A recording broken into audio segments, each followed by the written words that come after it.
Our high school yearbook, our senior high school yearbook. From 1999. 1999, yep. Preserved in these pages This is what she wrote to me our senior year. was the start of a lifelong friendship. That was when we graduated. Oh my God. Yeah, and look how young we are. Just etched in every little moment of my life, there was Liz. Now in her 40s, Kim Moody took every life step with Elizabeth Byrd by her side. You know, college, and then getting married, and then having kids, and then sharing motherhood together. It was really special. She gave everyone the best of her, and I don't know how you do that, but she did. Kim was there when Liz met the love of her life at the University of Arizona, John Byrd. What was your perception of John?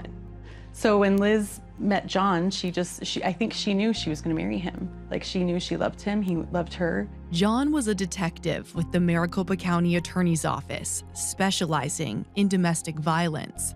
Liz took care of their 3 young kids and worked part-time teaching fitness classes in and around the Mesa area. July 31st, Liz and Kim were supposed to go to their fitness class together.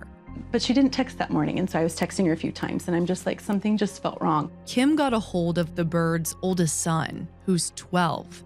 He told her both his mom and dad weren't home and their bedroom door was locked, leaving him, his now 9-year-old sister, and 4-year-old brother alone with no explanation. So the moment I found out they were alone, I got in my car, and I'm like, I said, pack an overnight bag, I'm gonna come get you guys. We're gonna have a sleepover, because I didn't want to panic, but I knew something was wrong. I imagine at some point you tried to contact John. I did.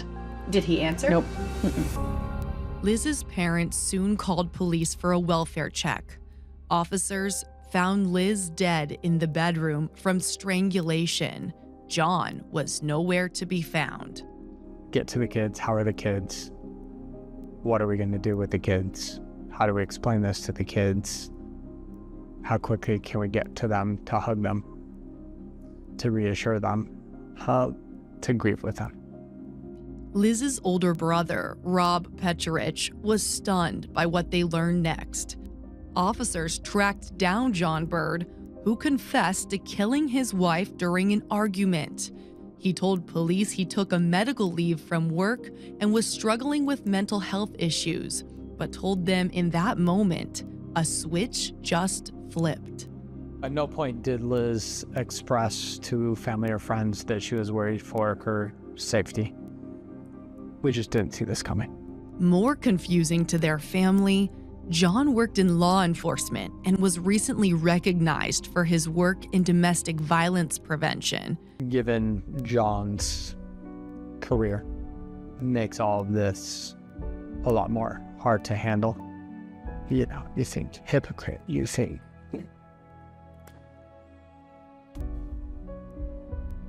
Was it all an act? John Byrd was arrested for second-degree murder. He now sits in a jail cell, the same place he sent criminals to for years. What does justice look like for you? For me, justice means that my family gets answers. In the meantime, it's left Liz's family and friends to pick up the pieces of a shattered life with even heavier shattered hearts, grappling with what was and what is now. That's not the man I knew. And so that's hard because I've lost that too. The world lost somebody who lived her life trying to make others' lives better. And that's heartbreaking. Liz would be telling us, take care of my babies. Make sure they're okay, make sure they laugh, make sure they know they're loved. While Liz is gone, parts of her are not. Family and friends promise her children will always feel her love, seeing so much of Liz in the 3 of them. She'll always be with them because the best of her is still living on through them.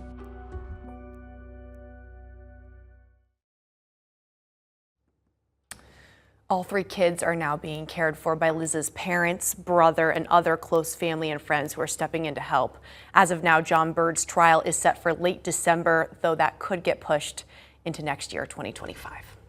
It's unbelievable because these kids were so young. They've been together since college, and no one had any clues that something was not right. So you mentioned mental health being an issue. Could that bring up a possible like insanity defense? So they always look at mental health when it comes to a case like this, but in this case, in the police report, it actually says that John told the detectives, I knew what I did was wrong. I understood what I did was wrong. And that's the part there that makes it not able to be an insanity plea. If you're pleading insanity or you're trying to go for an insanity defense, you must not understand the actions that you did, the nature of your actions was wrong. And in this case, he specifically told the detectives, according to the police report, that he understood that. So I don't believe that there will be any insanity defense here at all, but we'll see how this plays out. Will it end in a plea deal? Will this go to trial? Obviously, it would be a very high profile trial if it goes to trial. But I do think this whole case is so tragic, and it does highlight the immense issue of mental health and domestic violence. And we do want people to know we have resources on our website, azfamily.com. If you click this story, we have a list of website resources for domestic violence prevention and mental health, because we know it's very serious. And it seems like her family's doing everything possible for those three little kids. Yeah, my heart hurts having to tell this story, but I have a lot of respect for these family members and friends who are picking up the pieces here and doing their very best to provide love for those kids. Anything they can. Yeah. Brianna, thank you.